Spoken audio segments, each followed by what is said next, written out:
guys. Let me roll my window up. You want to roll your window up too, honey?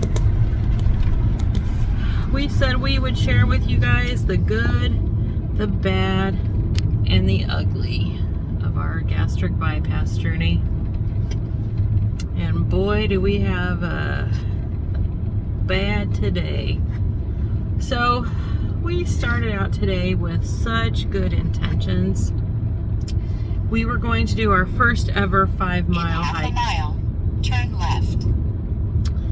And got all ready to go, full of energy, and we drove to, we live in a small town, so we drove to a bigger town so we could go get a day pack for Fred.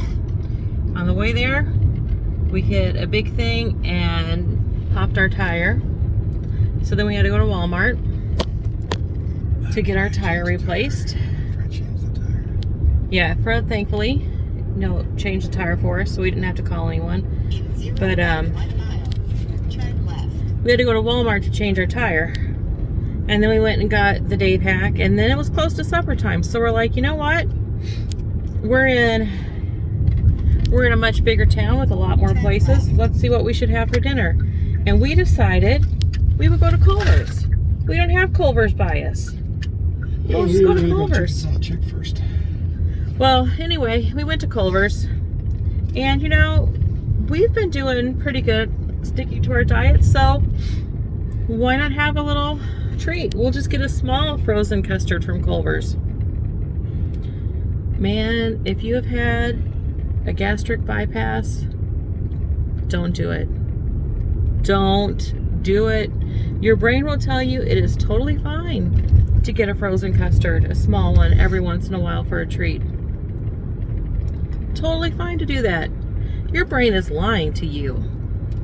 Actually, your brain is probably not the one lying. It's your stomach. I don't know what it is, but something in your head, in your body, is lying to you because it is not okay. So we get to Culver's, and they give you your ice cream first and say, please pull over. And we each had just a small one. It was like, I don't know how big they are. I had a caramel cashew with a single scoop. And Fred had, what did you have? Custard. A small custard with like some Heath bar sprinkles. Just for a special treat because we've been doing really good. And by the time we got towards the end of it, we were like, man, this doesn't even taste good anymore. It was like way too sickeningly sweet. Didn't taste good. Half a mile, turn right. By the time we were done with all this, we had no way we were going to have time to do our 5-mile hike. But hey, we picked a 3-mile easy one to do instead. Sorry for the bumps, guys. Anyway, we picked a 3-mile easy hike to do instead. Drove there. By the time we got there, we're both feeling pretty crappy. Haven't even eaten our lunch. Yep, haven't even had our meal yet. Just the ice cream. So when you have a gastric bypass, you can get what's called dumping syndrome. And you get, if you have something with too much sugar or too much fat, it makes you sick. And yep, hike is canceled because we, thought probably not be a good idea to go on a national historic battlefield hiking trail and get sick all over the trail. So we're headed home. Yeah, my backpack doesn't fit. Oh yeah, and after all of that, Fred's day pack doesn't fit. He's got a Phone thing doesn't fit. He's got a super long torso. Doesn't fit him. Got a thing so I didn't have to carry my phone in my fanny pack.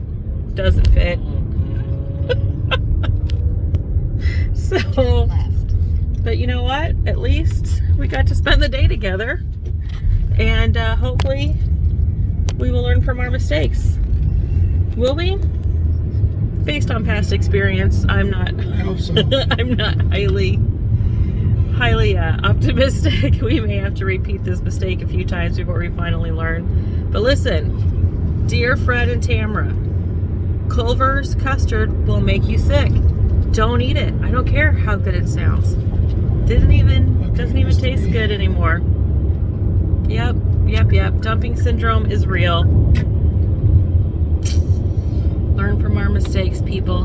Don't do it. Boy, Fred's worn out from all the running. running around too. So, hope you're having a good day. I usually would say, I know we sure are. But I guess it's a good day because we're learning valuable lessons. And it's always a good day when I get to hang out with this guy. He's not too bad. So, talk to you soon. Bye. Hey again. So, we're almost home, but Fred and I have been talking, and you know, it's weird how much of losing weight and dieting and food and things like that is a mental game as much as it is, you know, how much do you eat, what exercise do you do. It's not just a physical thing. So we were talking about, you know, the Culvers that we had. I called it ice cream earlier. I don't know if you're unfamiliar with custard or with Culvers. It's not an ice cream. It's actually frozen custard. But one of the questions we came up with as we were talking about it is, if it didn't even taste that good, why did we keep on eating it until we finished it? And we both realized that we're just, without talking about it as we were eating it, we were both thinking, oh, we can't waste it, you know? It's not going to be good by the time we get home. We got to eat it now. And that's stupid. I mean, we didn't want to throw it in the garbage can, so we threw it in our bodies instead. So basically we treated our bodies like a garbage can. And that doesn't even, when you say it like that, it doesn't even make sense. But it's just interesting to me, all the mental things you have to break and change your patterns of thinking. Yeah? There's little kids in China starving, you know. Oh yeah. Fred said there's little kids in China and Africa that are starving.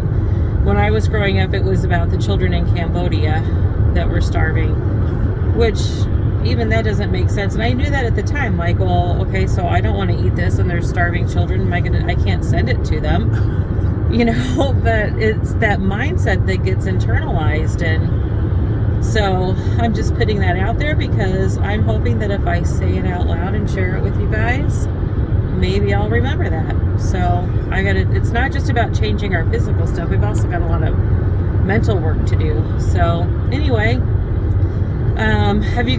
what have you found out? Have you had any sort of mental issues you've had to work through, or any tips you can give us? If so, just let us know. We'd love to hear from you because this is going to be a long journey and we'd love any help we can get. So we'll talk to you soon. Bye-bye.